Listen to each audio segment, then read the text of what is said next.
John woke to the shrill cry of his alarm clock and lay there, rigid, his usual morning condition. But there was another reason John couldn't get out of bed. It was the weight. A weight that had nothing to do with his muscles or fat or sweaty blankets. John was weighed down by a piece of paper. The invitation to his high school reunion. From across the years, the words he'd heard in the schoolyard were still clear. You're a loser. No one will ever love you.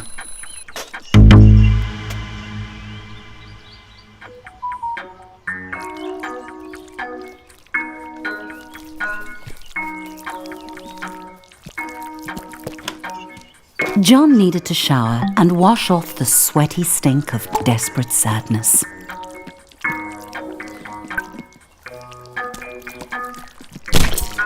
They say cleanliness is next to godliness, but at that moment cleanliness was next to his prostate.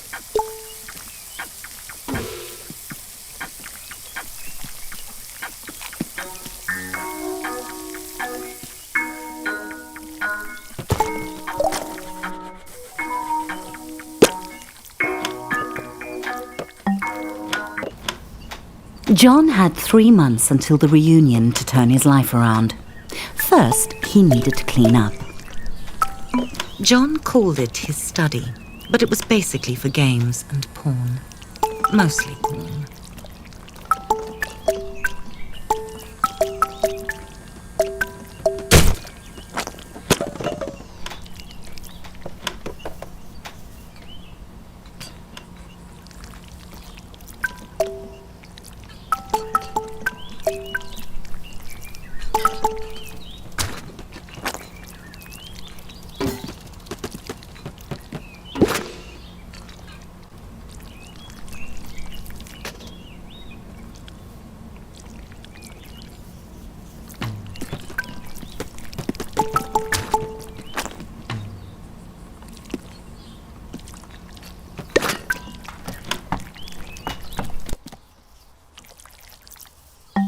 John had left his apartment late, but if he caught the express bus, he might make it to work on time.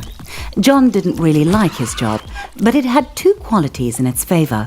1, he could pay his rent, and 2, Barbara. Currently John's top candidate for his reunion date. John noticed a moderately attractive peen waiting at the stop. He tried to start a conversation, and did not get the reaction he'd hoped for. It was probably because he was a minimum wage peen. She could probably sense it.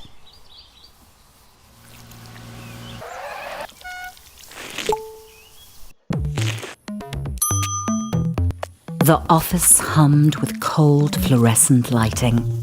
The air was cold and stale, lifeless. How long had John worked here?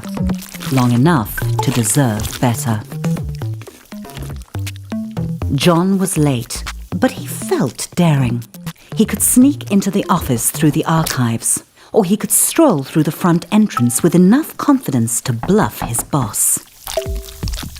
Predictably, he chose the direct route. John was nearly trampled by the morning coffee rush. Everyone else was hard at work, grinding away. John might actually get away with this. The boss. He homed in on John, deluging him with spit and buzzwords. The boss ran out of synonyms for John's failings and gave him an ultimatum. Barbara would definitely not be interested in dating John if he was unemployed. He had to get to the quality assurance department.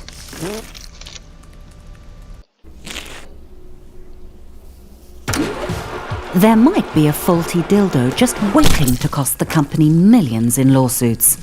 John would have to test them all. Every atom of John's rectum began to vibrate with the frequencies of pure pleasure. His orifice was a paradise. This vibrator would end all wars. It was good.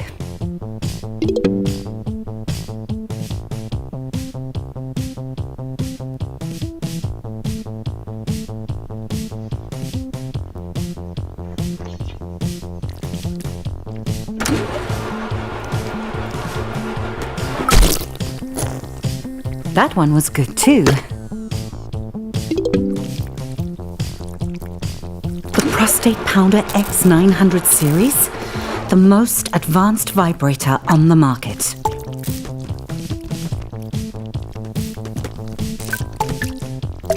Sweet mother of no, John, that's too much pleasure for one anus to handle.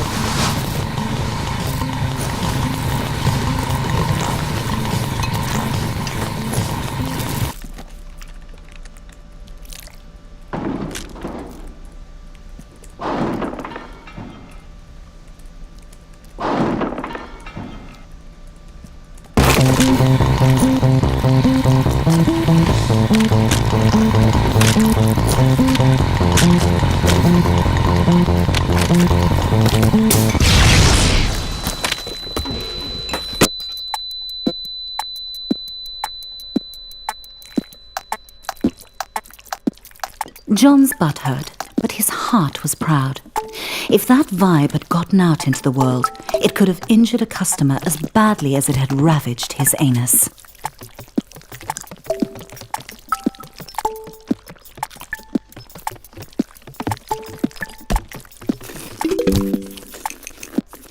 The boss arrived and congratulated John on taking one for the team and jumping on the hand grenade, or in this case, putting it up his butt. John was having trouble following the conversation because he was quite high on suppository painkillers. And then the boss said it. Promotion. Finally, the company was recognizing John's hard work and ignoring his minor faults like lack of talent, constant lateness, and flatulence. John's new office smelt like polished wood and success. John's success. Sam dropped by. He'd heard John had been hurt. John said he was fine. He wasn't a softie to complain about a mildly ruptured rectum. Besides, he had a promotion to celebrate. John had met Sam in college during a sports ball game. He'd given him some stiff competition.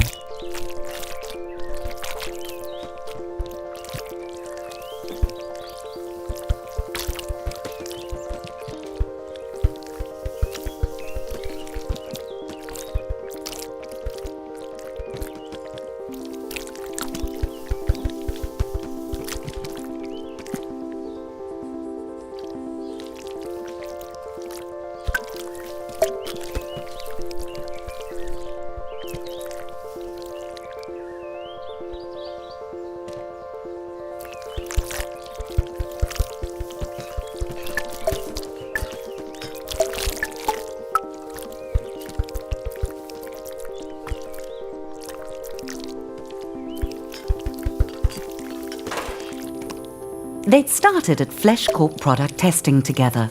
Nothing builds a friendship like a long day of dildo mounting.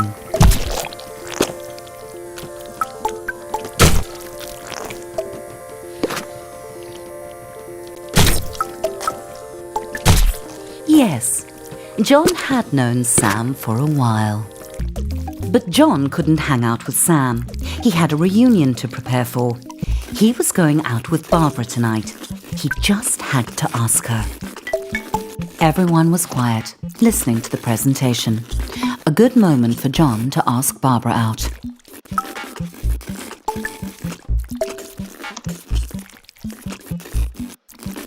That's not Barbara, John. Nope. Warmer.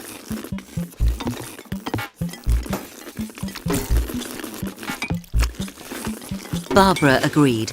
Well, she nodded. Sort of. Things were really going John's way.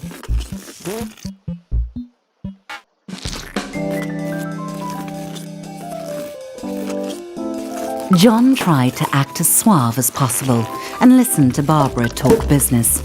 He didn't want to blow his chances at long-term love and short-term sex. Barbara began to talk about monthly feedback figures, and John started to zone out, imagining him and Barbara at the reunion, a power couple.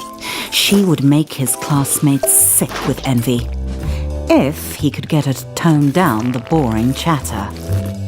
John's balls were gripped by certainty. Barbara was the perfect date for the reunion. John thought he would impress Barbara by going behind the bar and showing the bartender a thing or two. Despite Barbara's protests that it was unnecessary, John knew that a true gentleman should follow her home. He was excited. There was still 3 months until the reunion, and he'd already landed his perfect date.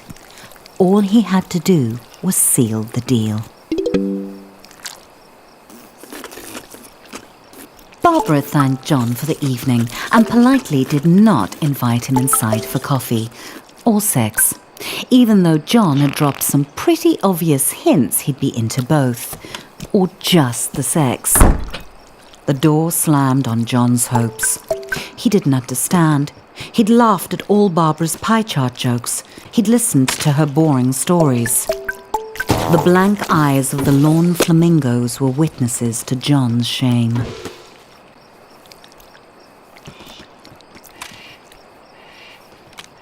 John began the lonely walk home, thoughts tumbling like shoes in a dryer. He had done everything wrong. Barbara had led him on just to humiliate him. John felt empty. How could he get love? He felt like he was missing something, some key to attracting sex. But John was shooting blanks. What did Peens want?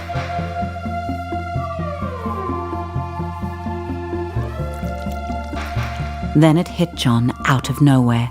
Stuff. He had the success. He just needed to show it off. But where was John going to get all the stuff he wanted?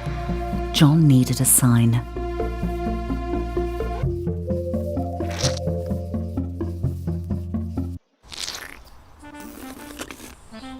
A new day, a new John. He waited outside his local buttload store for it to open, eager to spend his promotion bonus on stuff. The best way to impress women.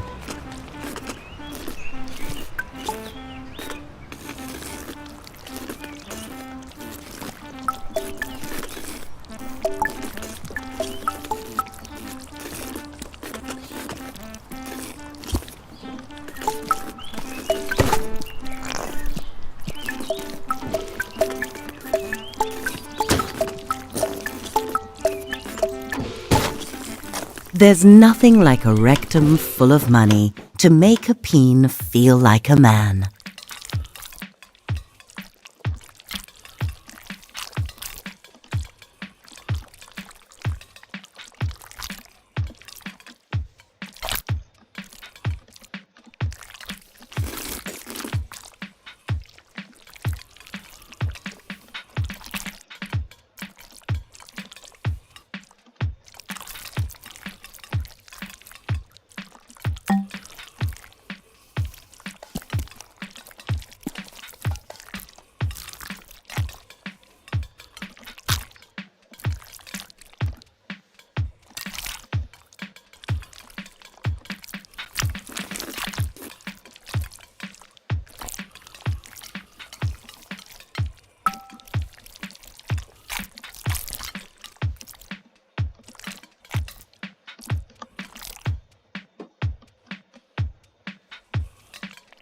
Suddenly it occurred to John that he was going to make a lot of choices, and every one of those choices would tell the world who he was. Delicious. Also delicious. How could John decide?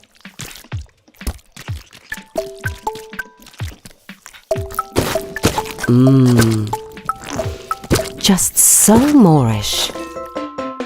Maybe one more. What would a date think when they sat in John's home? Comfort or style? John went with comfort. Plus, it matched the couch he already had. John weighed up all the differences, but this was a tough choice. Something told John this was the TV for him. John chose the extremely, obviously bad TV.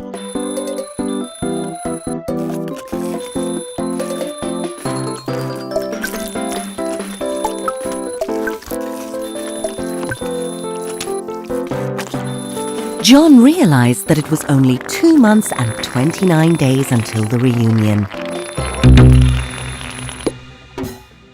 Time flies. Cactus or rose? Was John a rugged hero or a romantic poet? John had killed every plant he'd ever owned. This one would be a challenge. There was nothing John could take with him to the grave.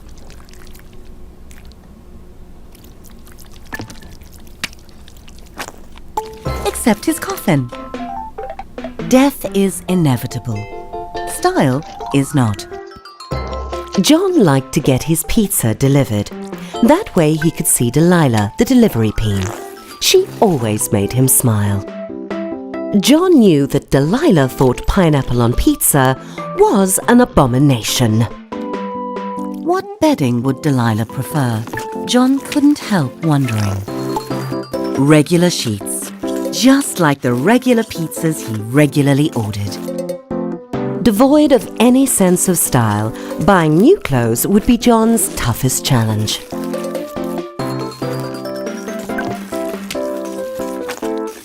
John decided to go with the outfit.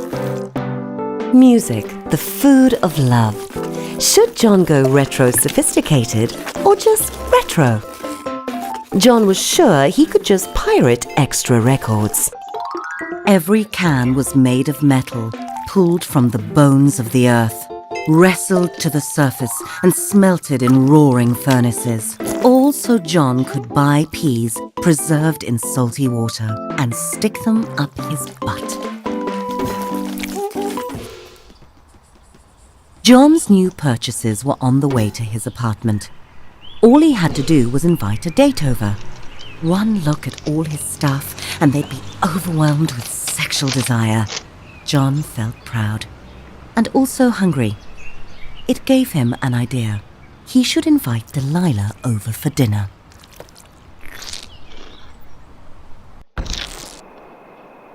John was excited. Delilah was on her way. He just needed to set the mood to romance.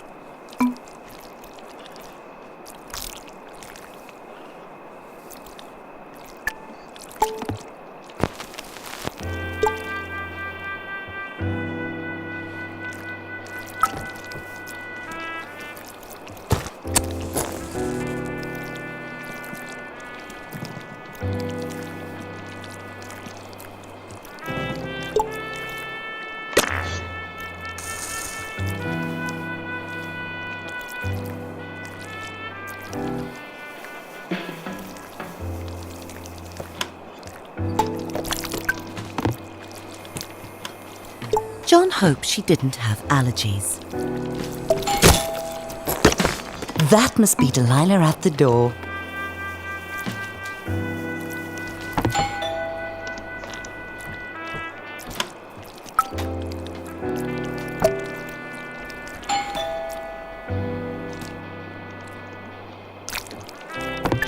The door opened and there was Delilah.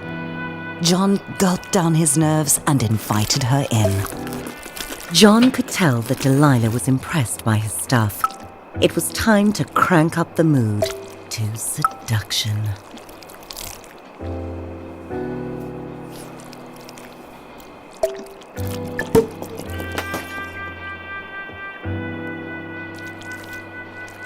John wanted to offer Delilah wine, but he'd already popped his cork. Delilah started looking as nervous as John felt. He assumed it was because she was shy too. They really were compatible. Of course, at the reunion, he couldn't mention Delilah was a delivery peen. That would be embarrassing. Delilah suddenly headed for the door. And just like that, John was alone again. Delilah hadn't even looked at his stuff. The rejection burned. John felt insignificant. He had everything he wanted. The job, the money, the stuff. So much stuff. He wanted to destroy all of it. Shove it into the abyss. His stuff didn't matter. He was a shaft in the machine. Stupid records. A lonely piston pumping away like all the others in his rigid place. Nothing special about him. Fuck off, inanimate objects. Why should Delilah or Barbara or any other peen be interested in dating him? He was just like everyone else and they could tell. John wanted to be special, but he had to face the numb truth. He wasn't. And all the money and stuff he'd ever accumulate wouldn't change that. He thought it would make him unique, but it just made him more like everyone else. He should leave it all. Get out of this little town and go on an adventure. See the world. He was a boring corporate drone, but he didn't have to be. Get out of here, lamp. He could be a traveler, exploring jungles and climbing mountains. He could visit the wonders of the world and get his picture taken. Like Peony Island, the unspoiled paradise he'd seen on TV. That was it. John had to travel. Bags packed, John was ready to put 5,000 miles between him and his problems. He was leaving it all behind.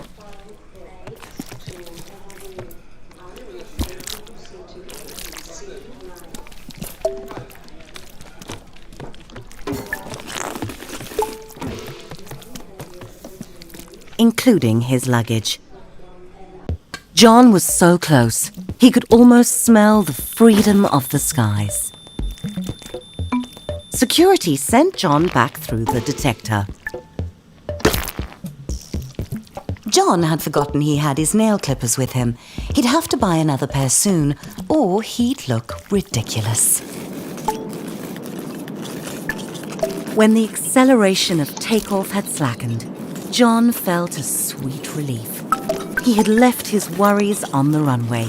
He was up in the clouds, on his way to adventure.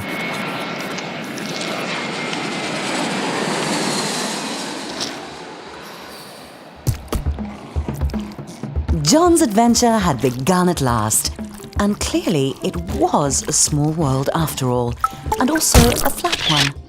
That was going to piss off the globeheads.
John was having fun, but something told him he needed to go home. Probably his empty bank account. John was on his way back home. He was out of money, but money can't buy love. What it can buy are the experiences that had made John a more interesting and developed person, with 100 Buckstagram photos to prove it. Finally, everything was going smoothly. John felt good to be back on the familiar ground of home, but he would feel better to be on the familiar mattress of home. That's not John's bag.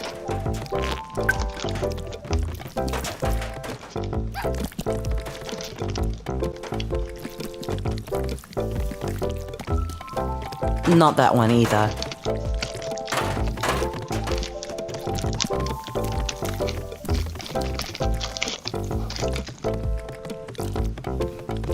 Nope.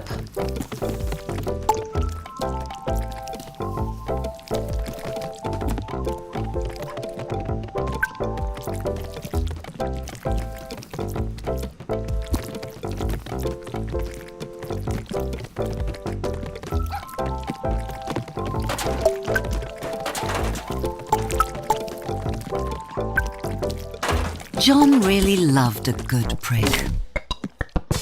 It took John back to his summer job picking cacti. He hadn't gone back.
Despite John's swell of fresh optimism, travelling was exhausting, and he just really wanted to get home and get some sleep.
Another nightmare.